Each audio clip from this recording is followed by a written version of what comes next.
ஹரி ஓம். ராதே கிருஷ்ணா. அறிந்து கொள்வோம் பகவான் நாமங்களை, தெரிந்து கொள்வோம் அதன் பெருமைகளை. பகுதி 161.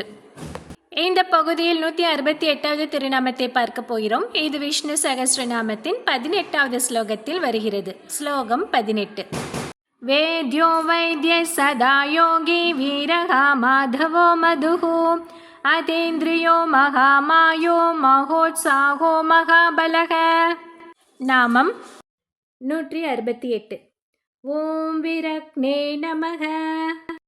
தீய எண்ணம் கொண்ட வீரர்களை வீழ்த்துபவர் என்று இதற்கு பொருள். இதை காஞ்சிபுரத்தில் நடந்த ஒரு சம்பவத்திலிருந்து பார்க்கலாம். காஞ்சிபுரத்திற்கு அருகே முக்கூர் என்னும் ஒரு ஊர். அங்கே ராஜகோபாலாச்சாரியார் என்னும் ஒரு மகான் வாழ்ந்து வந்தார்.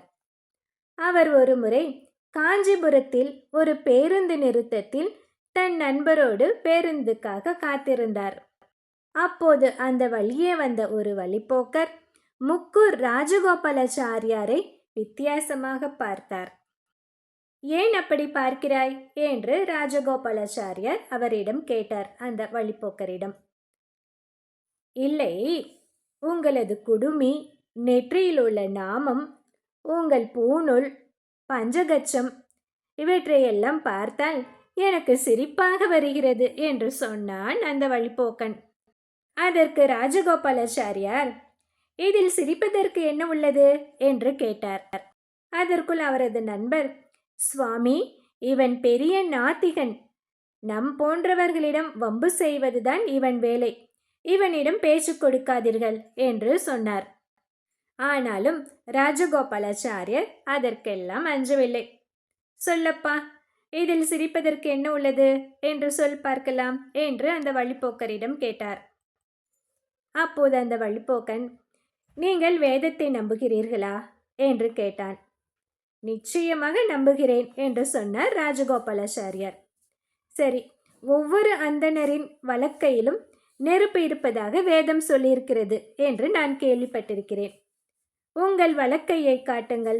அதில் உள்ள நெருப்பை கொண்டு என் பீடியை நான் பற்ற வைத்துக் கொள்கிறேன்.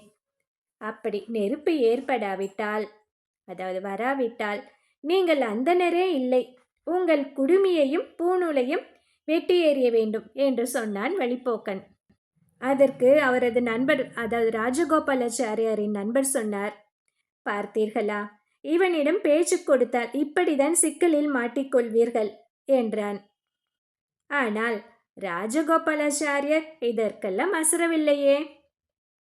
தீயவர்களுக்கு நெருப்பாகவும் அடியவர்களுக்கு அமுதமாகவும் இருக்கும் அழகிய சிங்கரான நரசிம்மனை மனதில் கொண்ட நான் யாருக்கும் அஞ்ச மாட்டேன். நெருப்புதானே வேண்டும், நிச்சயமாக தருகிறேன். ஆனால் அதில் ஒரு சிக்கல் உள்ளது என்றார். என்ன சிக்கல் என்று கேட்டான் வழிப்போக்கன். இப்போது சூரியன் அஸ்தமிக்கப் போகிறது. நெருப்பை வரவழைக்கும் மந்திரத்தை நான் சொல்லி முடிப்பதற்குள் சூரியன் அஸ்தமித்து விட்டால் அப்புறம் நெருப்பு வராது.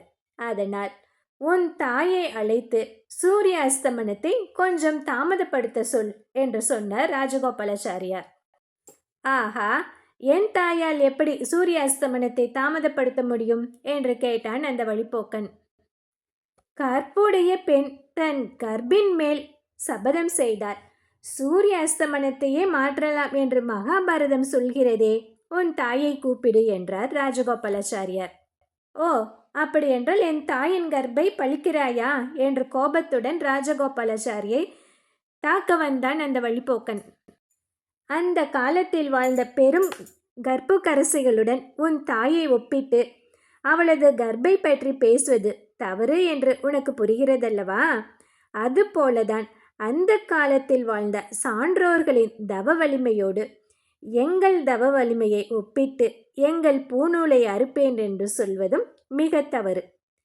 அந்த நாளில் வாழ்ந்த அந்தணர்கள் மிகுந்த தவ வலிமையுடன் இருந்தார்கள். அதனால் அவர்களால் தங்கள் கரத்தில் நெருப்பை கொண்டு வர முடிந்தது. இன்று வாழும் நாங்கள் எல்லாம் அவர்களின் நிழலாகத்தான் உள்ளோம். இதை உனக்கு புரிய வைக்கத்தான் நான் இப்படி பேசினேனே தவிர உன் தாயை அவமதிக்கும் எண்ணத்தில் நான் சொல்லவில்லை என்று மிகவும் அமைதியாக அந்த வழிப்போக்கனுக்கு ராஜகோபாலாச்சாரியார் சொன்னார். இன்னமும் சொன்னார். என்னவென்றால், இறைவன் முன் அனைவரும் சமம். அந்தனர் அந்நியர் எல்லையில் நின்ற அனைத்துலகும் நொந்தவரே முதலாக என்று அனைவருக்கும் அருள் புரிய இறைவன் காத்திருக்கிறான். அவன் ஏற்றத்தாழ்வு பார்ப்பதில்லை. அந்த எம்பெருமானின் திருவடிகளை வணங்கு என்று அறிவுறுத்தினர். வழிப்போக்கர் அங்கேயே அவரை விழுந்து நமஸ்கரித்துவிட்டு சென்றார். அப்போது அங்கு இருந்த மக்கள் எல்லோரும், உங்களால் இந்த ஆசாமியிடமிருந்து எங்களுக்கு விடுதலை கிடைத்து விட்டதப்பா என்று ராஜகோபாலாச்சாரியாருக்கு நன்றி சொன்னார்கள். மிகுந்த வலிமையானவர்களையும் வீழ்த்துபவனாக நரசிம்மன் தந்த வலிமையால் அவனை நான் வென்றேன் என்று பணிவுடன் சொன்னார் ராஜகோபாலாச்சாரியார். அவர்தான் அகோபில மடத்தின் 44வது பீடாதிபதியான முக்கூர் அழகிய சிங்கராக வந்து திரு அரங்கநாதனுக்கு ராஜகோபுரம் கட்டித்தந்தார்.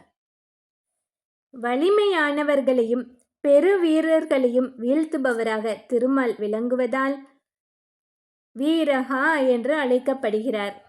இந்த 168வது திருநாமத்தை தினமும் சொல்லி வந்தால் அனைத்து விதமான தடைகளையும் எதிர்ப்புகளையும் மீறி வெற்றி பெறலாம். அடுத்த திருநாமம் 169. ஓம் மாதவாய நமக. ஸ்ரீ கிருஷ்ண பகவான் தன்னுடைய 32 லீலைகளை யாருக்கு, எங்கே, எப்படி காட்டினார் என்று தெரியுமா?